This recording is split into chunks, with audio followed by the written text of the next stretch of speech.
सुरेश की बात सुनकर रजनी अपने साथ हुई सारी बात बता देती है, जिसे सुनकर सुरेश बोलता है बस इतनी सी बात है। अरे उस गुड़िया को तो मैं अभी तोड़ फोड़ देता हूँ। ऐसा कहकर सुरेश गुड़िया को उठाता है और फर्श पर फेंकने लगता है, लेकिन तभी गुड़िया उसके हाथ से छिटक जाती है और उड़ते हुए बोलती है, तेरी इतनी हिम्मत, तू मुझे तोड़ेगा? आज मैं तेरी जान ही ले लेती हूँ, समझा? ऐसा कहकर गुड़िया सुरेश के गले में चिपककर उसका खून पीने लगती है। सीतापुर गांव में रजनी नाम की लड़की अपने पिता भीमा और माता तुलसी के साथ रहती थी। भीमा ने गरीब होने के बावजूद रजनी को काफी पढ़ाया लिखाया था। एक दिन भीमा का दोस्त मोती भीमा के घर आता है और रजनी को देखने के बाद बोलता है, अरे भीमा, रजनी बेटी तो बहुत बड़ी हो गई है, छोटी सी थी जब मैंने देखा था। कोई लड़का वड़का देखा तुमने इसके लिए, हैं?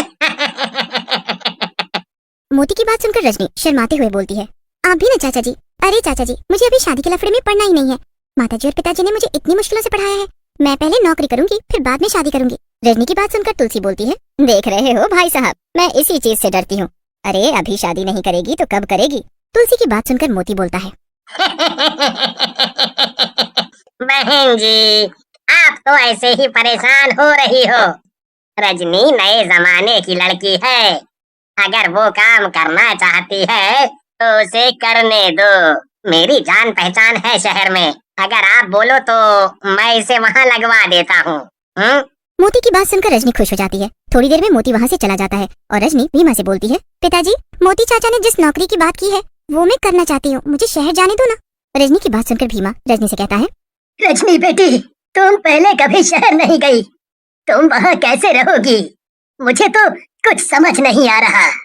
ऐसा कहकर भीमा चुप हो जाता है, लेकिन रजनी के जिद के आगे भीमा और तुलसी की एक नहीं चलती और वो दोनों रजनी को शहर भेजने के लिए मान जाते हैं। रजनी शहर में जाकर नौकरी करने लगती है। वाह, मजा आ गया शहर में रहने में, कितना सब कुछ है यहाँ और जिंदगी कितनी तेज है यहाँ।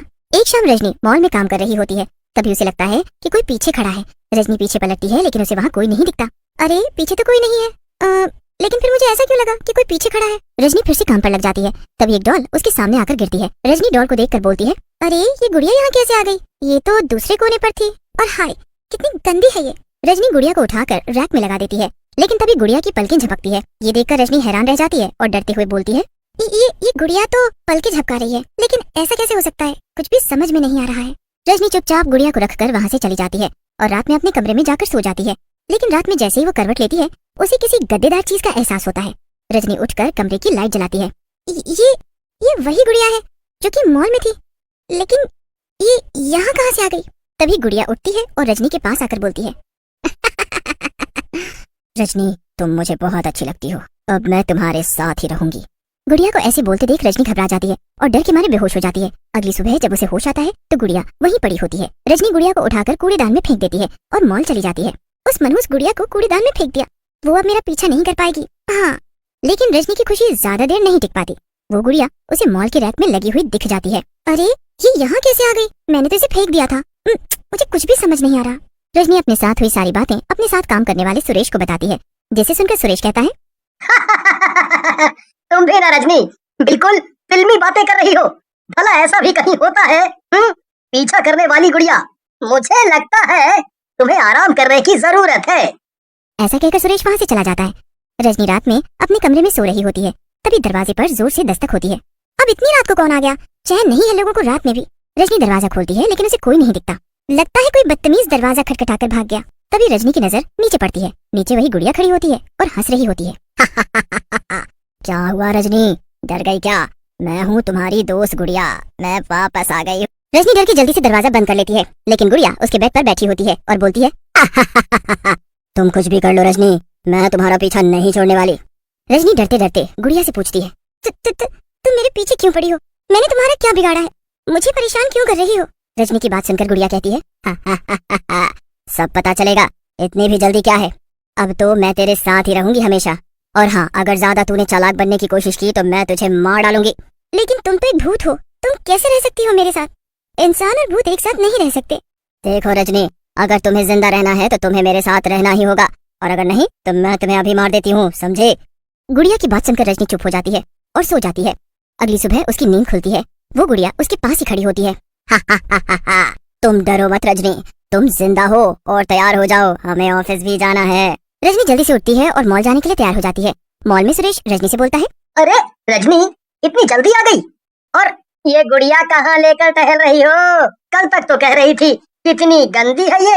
लेकिन रजनी सुरेश की बात का कोई जवाब नहीं देती और गुड़िया को रैक में जाकर रख देती है और अपना काम करने लगती है। थोड़ी देर बाद सुरेश रजनी के पास आता है। क्या हुआ रजनी? मैंने कोई गलत बात बोल दी क्या तुम्हें? तुम मुझसे बात क्यों नहीं कर रही? सुरेश की बात सुनकर रजनी अपने साथ हुई सारी बात बता देती है, जिसे सुनकर सुरेश बोलता है, बस इतनी सी बात है? अरे उस गुड़िया को तो मैं अभी तोड़ फोड़ देता हूँ। ऐसा कहकर सुरेश गुड़िया को उठाता है और फर्श पर फेंकने लगता है, लेकिन तभी गुड़िया उसके हाथ से छिटक जाती है और उड़ते हुए बोलती है, तेरी इतनी हिम्मत, तू मुझे तोड़ेगा? आज मैं तेरी जान ही ले लेती हूँ, समझा? ऐसा कहकर गुड़िया सुरेश के गले में चिपककर उसका खून पीने लगती है। तभी वहाँ रजनी आ जाती है और चिल्लाते हुए बोलती है, नहीं नहीं गुड़िया, सुरेश को छोड़ दो, इसकी कोई गलती नहीं है, ऐसा फिर कभी नहीं होगा, इसकी जान मत लो। रजनी के कहने पर गुड़िया सुरेश को छोड़ देती है। सुरेश गिरकर बेहोश हो जाता है। शाम को मॉल बंद होने के बाद गुड़िया फिर से रजनी के साथ जाती है। गुड़िया, तुम मेरे पीछे क्यों पड़ी हो? मॉल में और भी तो लोग हैं, तुम उनके साथ भी तो रह सकती हो। रजनी की बात सुनकर गुड़िया कहती है, तुम एक पवित्र आत्मा हो रजनी, और मेरा बदला किसी पवित्र आत्मा के साथ ही रहकर पूरा हो सकता है। गुड़िया की बात सुनकर रजनी कहती है, बदला? कैसा बदला? किससे बदला लेना है तुमको? इस मॉल के मालिक से। उसने मुझे मारकर मेरी लाश को इस मॉल की पार्किंग में दफना दिया है। जब तक मेरे शरीर का अंतिम संस्कार नहीं होगा, मैं भटकती रहूंगी। फिर गुड़िया रजनी को अपने साथ हुई एक एक घटना बताती है, जिसे सुनकर रजनी कहती है, अरे ये तो बहुत बुरा हुआ तुम्हारे साथ। ये मॉल का मालिक तो बहुत ही घटिया इंसान है, इसे जरूर मरना चाहिए। मैं तुम्हारी पूरी मदद करूंगी। शुक्रिया रजनी, इस मॉल के मालिक ने अपने घर और ऑफिस में मंत्रों की मदद से सुरक्षा चक्र बना लिया है। मैं चाहकर भी उसे छू नहीं सकती जब तक वो चक्र नहीं टूटेगा। मैं तोड़ूंगी वो चक्र, बस तुम बताओ मुझे क्या करना है। गुड़िया एक छोटी गुड़िया रजनी को देती है और बोलती है, तुम इस छोटी गुड़िया को उसके ऑफिस या घर पर रख दो, उसका चक्र टूट जाएगा।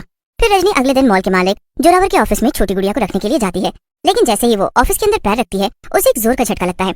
तब तक जोरावर भी वहाँ आ जाता है और बोलता है, ए लड़की, तू यहाँ क्या कर रही है और मेरा सुरक्षा चक्र क्यों तोड़ रही है? कहीं तुझे उस गुड़िया ने तो नहीं भेजा?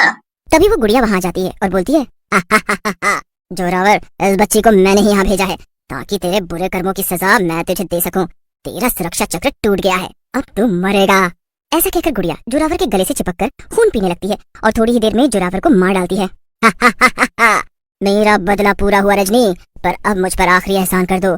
मेरे शरीर का अंतिम संस्कार कर दो ताकि मैं यहाँ से चली जाऊं। फिर रजनी पुलिस की मदद से गुड़िया के शरीर को मॉल की पार्किंग से निकालकर उसका अंतिम संस्कार कर देती है।